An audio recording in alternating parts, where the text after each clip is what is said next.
Let's start with energy flow through ecosystem. Ecosystem में energy flows from one trophic level to another trophic level. So energy flows through an ecosystem refers to transfer of energy from one organism to another within the food chain or food web. The sun is the primary source of energy. Sun से क्या आएगा energy? Plants में आएगा. Plants से it will go to primary consumers. From primary consumer it will go to secondary consumer, then tertiary consumer. This is the energy flow that is happening. This is the energy flow that is happening. Now let's understand what is trophic level. एक food chain में we have very basic level पे grass is eaten by deer is eaten by lion. Let's say ये scenario, this is our food chain. इसमें the species at different level are at different trophic level. The trophic level is what? Trophic level refers to different levels of the food chain where organisms obtain energy and nutrients.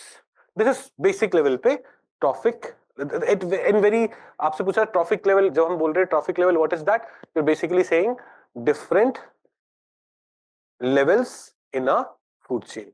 Organisms at different levels in food chain are at different trophic levels. So generally there are four main trophic levels. पहला सबसे पहले producer वाला level. This is the green plants doing photosynthesis. Then we have primary consumer, herbivorous animals. Then we have secondary consumer, and then we have tertiary consumer. So generally कितने trophic level है? ये चार trophic levels है. The energy flows through the trophic level from producer to eventually primary consumer, secondary consumer, tertiary consumer, and the energy flow is unidirectional. ऐसा नहीं होगा कि tertiary lion से energy will go to plants. Plants will get energy from sun. Plants will get energy from sun. Primary producer will get energy from plants. Secondary consumer will get primary consumer will get energy from plants. है ना? Secondary consumer will get energy from this. So energy is flowing in this direction. It is unidirectional. Energy never flows in a food chain. Energy will never flow in the other direction. Now, at each trophic level, we will see transfer of energy taking place, transfer of nutrients taking place. But जब ये होता है ना, जैसे this is my first trophic level. What is this? Producer. Let's say producer has 100 units of energy. जब इसे herbivorous animal consume कर रहा है, it's not able to get all 100 units of energy. It only gets 10 units. फिर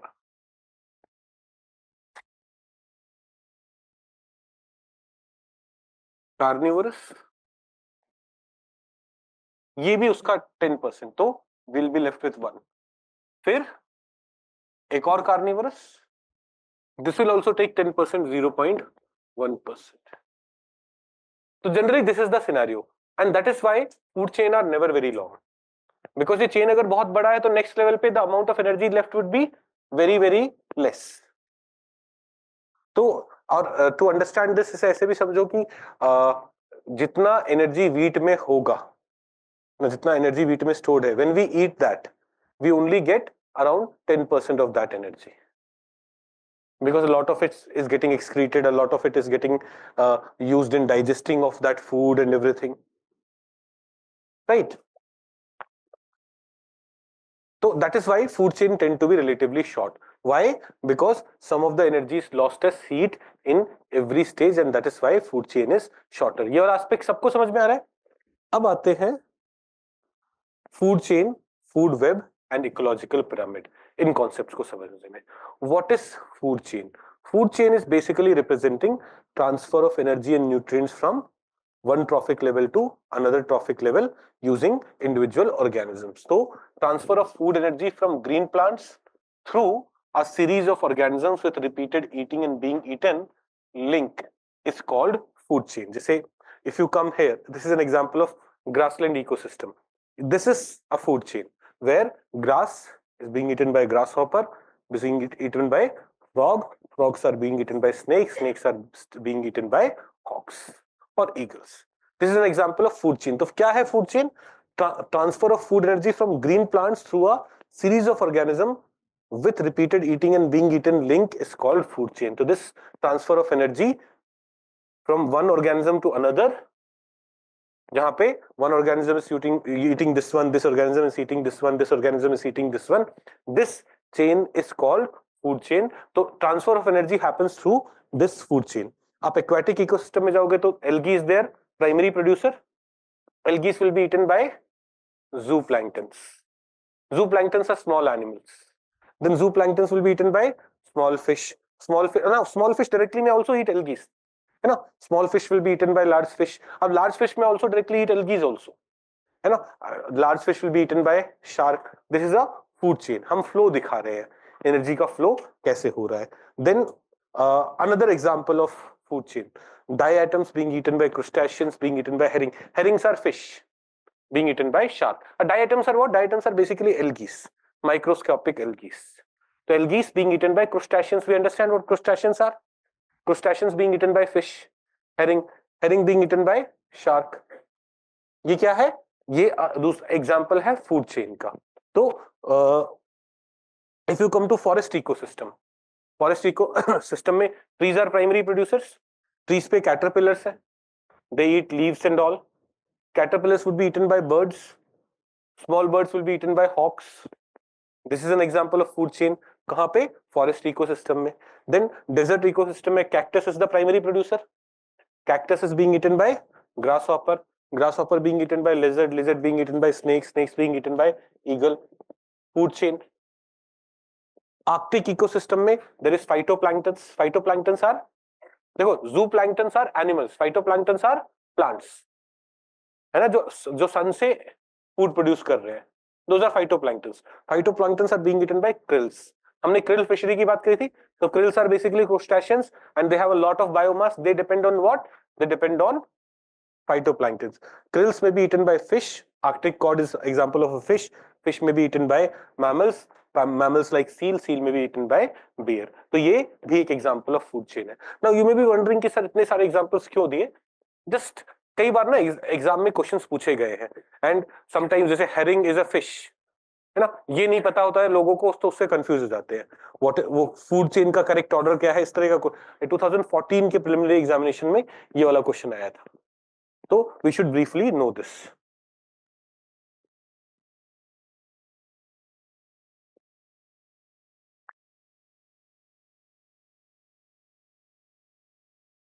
okay, now let's come to type of food chain. हमने food chain के बहुत सारे एग्जांपल देखे. Now food chain can be broadly divided into two type, grazing and detritus food chain. Grazing food chain में the first trophic level will be of producers. Detritus food chain में first trophic level will be of dead bodies, dead plants or dead animals. ये समझ में आया? First trophic level in grazing. Graze आप किसे करते हो? घास को, पेड़ पौधों को, उसको ग्रेज करते हो. तो grazing food chain, the consumers which start the food chain utilizing the plant or plant part as their food constitute grazing food chain. So consumers will eat grass. When food chain is beginning like this is what? Grazing food chain. Whereas what is detritus food chain? देखो, this is an example of grazing food chain. घास है, grasshopper घास खा रहा है. Grasshopper is being eaten by frog. Frog is being eaten by snake. Snake is being eaten by eagle. But when eagle dies, it gets decomposed. Right?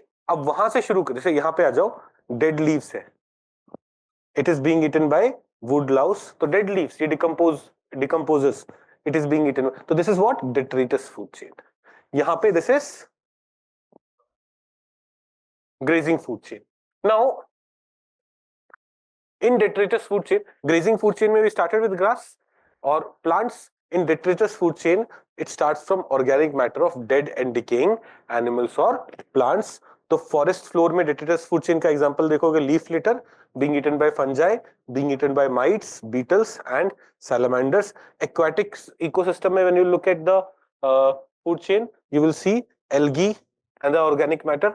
अब algae देखो, you may से कि सर एल्गी तो उसमें भी था, किसमें था, ग्रेजिंग फूड चेन वाला भी हो सकता था, पर देखो एल्गी जब डिकम्पोज हो रहा है तो what is that, detritus food chain. तो algae and other organic matter being decomposed by bacteria, being eaten by zooplanktons, being eaten by small fish, large fish. तो ये aquatic detritus food chain है और ये dead उनसे शुरू हो रहा है. Okay. In aquatic ecosystem, the grazing food chain is major conduit for energy flow. Aquatic ecosystem में तो वहां पे ना decomposition, dead वो होने का scope कम होता है. Whereas in terrestrial ecosystem, a much larger fraction of energy flows through the detritus food chain than through grazing food chain. ये चीज समझ में आई? Now, why is detritus food chain important? It is important because it contributes to increase in soil fertility. It also contribute increase in soil fertility through the process of humification. आपको पता है organic matter को जब हम decompose करते हैं तो humus produce होता है. What is humus? Organic rich substance which was formed as a result of decomposition of plants and animal material in the soil. What is it? It's a complex of organic compounds including carbon, nitrogen, phosphorus, sulfur as well as minerals such as calcium, magnesium, potassium. तो humus में क्या है? Humus में ये सारी चीजें हैं.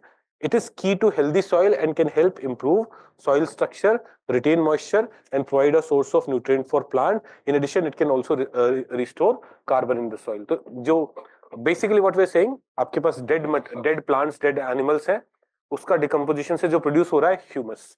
Humus has carbon, some carbon in it, but more of nitrogen, phosphorus and other minerals in it. Using this, you can improve the fertility of the soil, you can improve the carbon content of the soil. So detritus food chain is crucial for this reason. It contributes to what? Humification and thus fertility of the soil. There are other things. It also contributes to catabolism. Catabolism क्या है? Large complex sugar breaking into smaller. So it's a set of metabolic process that involves the breakdown of complex molecule into simpler molecules. इसका उल्टा होता है anabolism. Anabolism में simpler molecules become complex molecule. But अभी detritus food chain में क्या हो रहा है? Catabolism हो रहा है. This is another important feature of or advantage of what? Detritus food chain. And then humification and mineralization वाला part हमने समझा. Mineralization क्या है? It occurs during decomposition in the soil, तो where humus as well as minerals are getting added. अब food web देखो, food reality में हमने फूड चेन देखा, one species eaten by other species, eaten by other species. But generally ना, when we have a grasshopper is not only eaten by frogs. Grasshopper may be directly be eaten by snake, or grasshopper may be eaten by other reptiles. Grasshopper may be eaten by birds. तो in reality nature में food chain नहीं, food web exist करता है, which is more complex. If you come here, जैसे grass है, grasshopper खा रहा है, grasshopper can be eaten by frog, grasshopper can be eaten by bird, bird can be eaten by snake, or frog can be eaten by snake, or frog can be eaten by owl. In the same way, this mouse, which is dependent on grass, can be eaten by owl, can be eaten by hawk, can be eaten by fox. Rabbit eating grass can be eaten by fox, can be eaten by hawk. है ना? Rabbit can even be eaten by snake. यहाँ पे दिखाया नहीं है, but in reality, can small rabbit be eaten by pythons, etc.? Yes, small क्या, बड़े rabbits can also be eaten by python. Right? तो in reality, food chain exist नहीं करता, क्या एग्जिस्ट करता है? Food web. अब फूड वेब का ही एक कंपोनेंट आप निकालो, this will be a food chain. तो फूड चेन आल्सो एग्जिस्ट. जैसे grasshopper, bird, snake, hawk is a food chain. Grasshopper, frog, snake, hawk is a food chain. Grasshopper, frog, owl is a food chain. तो बहुत सारे food chain मिलके in the, if we include all these complexities, it becomes food web. Okay, so what is food web? Multiple interlinked food chain make food web. Right? So if any of the intermediate food chain is removed, the succeeding links of the chain will be affected. जैसे अगर हम rabbit को remove कर देते हैं, तो ऐसा नहीं है कि hawk will become extinct or fox will become extinct, but their chances of survival will reduce. They are going to get affected because fox is dependent on mouse also, fox is dependent on other species also. But अगर कोई भी एक species गायब होता है, कोई भी एक food chain हटता है, it has negative implications, and this is something that we are not able to see because in nature वैसे food web exists कर रहा है, so when some species are becoming lesser, we don't realize that others are suffering or others are under stress because there are alternatives available. But in spite of the fact that alternative is available for the hawk, is it under stress because of less prey available? Yes. तो यहाँ पे हम बोल रहे हैं कि food web is providing more than one alternative for food to be to most of the organisms in ecosystem and therefore increases the chance of survival. अब let's come to the concept of ecological pyramids.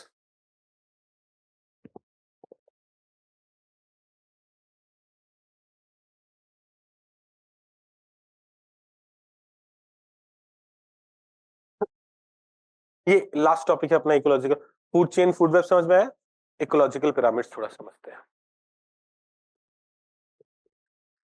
Pyramid यहाँ पे जो है ना, basically here we are representing trophic levels. One trophic level, next trophic level, third trophic level, fourth trophic level.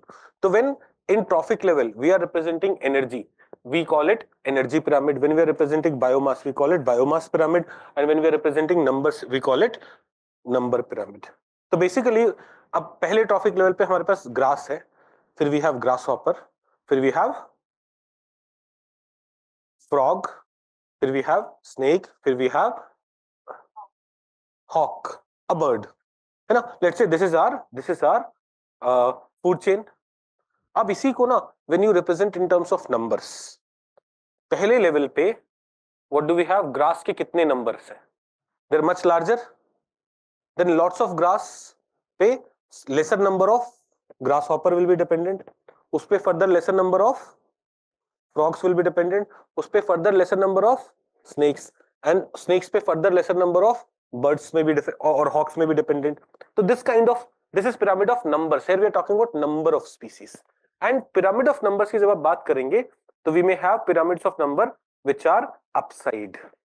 Producer, herbivorous, primary carnivorous, secondary carnivorous, and top carnivore. This is another example of upright pyramid of numbers. देखो यहाँ पे species ज्यादा है, फिर कम, तो यहाँ पे हम numbers की बात कर रहे हैं ना, pyramid of numbers. Yes. तो we have upright pyramid where numbers यहाँ पे ज्यादा है, फिर कम हो रहे, फिर कम हो रहे, फिर कम हो रहे. But this is not always the case. Pyramid of number can be inverted. जैसे look at this example. एक पेड़ है, एक single species है. On that पेड़ we have a number of birds. On those birds we have number of parasites. तो हर bird पे ज्यादा parasites है ना?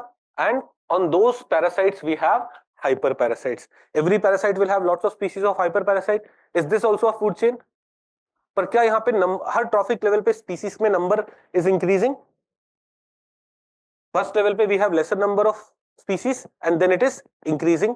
तो पिरामिड ऑफ नंबर में हम क्या बोल रहे हैं? We will represent number of species at every trophic level. तो pyramid of number can be upright also. Upright means lowest level पे सबसे ज्यादा नंबर रहेंगे, and pyramid of number can B inverted also, या इस तरह का भी हो सकता है. तो spindle shaped. We have producer, we have herbivorous, but on these herbivorous birds, carnivore, but carnivore का number छोटा है, तो we may also have spindle shaped pyramid of number. क्या ये सबको समझ में आया? Pyramid of number can be upright, pyramid of number can be inverted, pyramid of number can be spindle shaped. Same is the case with biomass. जब हम biomass देखते हैं, biomass में what do you say? We say कि यार हर trophic level पे कितना मास है, कितना बायोमास है. तो we can have वो क्या अपराइट पिरामिड. जैसे लुक एट दिस. जब जैसे if you think of wheat, when you consume 100 kg of wheat, तो शायद आप 10 kg ऑफ अपना मास बढ़ाते हो, है ना. तो प्राइमरी, या अपने के एग्जांपल नहीं देते, अपन तो ग्रो नहीं कर रहे. Let's take example of chicken, है ना. आप उसे 10 kg ऑफ व्हीट खिलाओगे ना, तो it will gain 1 kg of weight. जब आप उसे 10 kg ऑफ व्हीट खिलाओगे तो it will gain 1 kg of weight. तो मतलब लोअर लेवल पे देयर वाज मोर बायोमास. यहां पे इफ वी हैव 1000 kg, यहाँ पे the biomass after eating this, the biomass of the species that will be left will be only 100 kg. इनको खाने वाले का biomass that will be left will be 10 kg. इसके पास 1 kg. Now you may say कि sir lion 1 kg समझ में नहीं आया. Biomass which is coming from after eating this. जैसे मैं अगर 1 किलो मटन खाऊं अभी, तो मेरी बॉडी में 1 किलो वजन नहीं बढ़ जाएगा. Temporarily it will be, but मेरी बॉडी में जो फैट गेन होगा वो will be perhaps of 100 grams, है ना. That is what we are trying to show here कि बायोमास को क्या होता है. Biomass keeps on reducing at every trophic level. This is an example of upright pyramid. Pyramid of biomass upright हो सकता है, but at the same time we may have pyramid of biomass which is inverted also. अब how is that when is that scenario? जैसे if you go to aquatic ecosystem में हमारे पास primary producers है. अब now those primary producers are not so large in quantity. जैसे बहुत सारे हैं ना quantity में, these primary producers are not so large in quantity, but they reproduce quickly. थोड़े से produce हुए, fish ने खा लिया, फिर से प्रोड्यूस है. तो at one time this mass is lesser, but they are having short life cycle and they दस. तो वैसे overall this mass is lesser, but it is getting produced faster and faster. It got eaten by fish.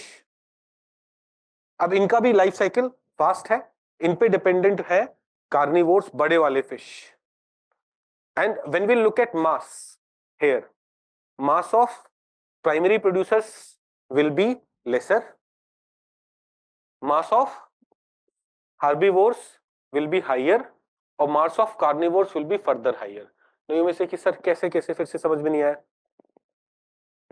ये doubt आएगा. फिर से सोचना, यहाँ पे ना all the grass is not existing, all the algae is not existing at one go. They are getting produced every day. So when we look at one time what is the biomass level? The biomass level here is much lesser, here is higher, here is it is उससे भी ज्यादा high. And thus for pyramid of biomass we can have upright pyramid, we can also have inverted pyramid. Same was the case with pyramid of number. तो pyramid of number में when we represented number of species at every trophic level, we can have upright pyramid, we can have inverted pyramid. This is upright pyramid and this is inverted pyramid. We can have both the things. In the same way, when we talk about pyramid of biomass, we can have upright pyramid or we can have inverted pyramid, but this isn't the case with pyramid of energy. देखो energy तो हर level पे कम ही आगे transfer हो रही है ना, है ना. If you have 100 unit of energy here, only 10% will go to the species which consumes it. Only उसका भी 10% will go to the species which consumes it. उसका भी 10% will go to the species which consumes it. तो क्या energy हर trophic level पे कम हो रही है ना. ऐसा तो है नहीं यहाँ पे we have 100% एनर्जी, यहाँ पे 1000% हो जाएगा, ऐसा नहीं है ना. तो pyramid of energy will always be what? Upright. Pyramid of biomass, pyramid of numbers can be upright as well as inverted, whereas pyramid of energy will always be upright.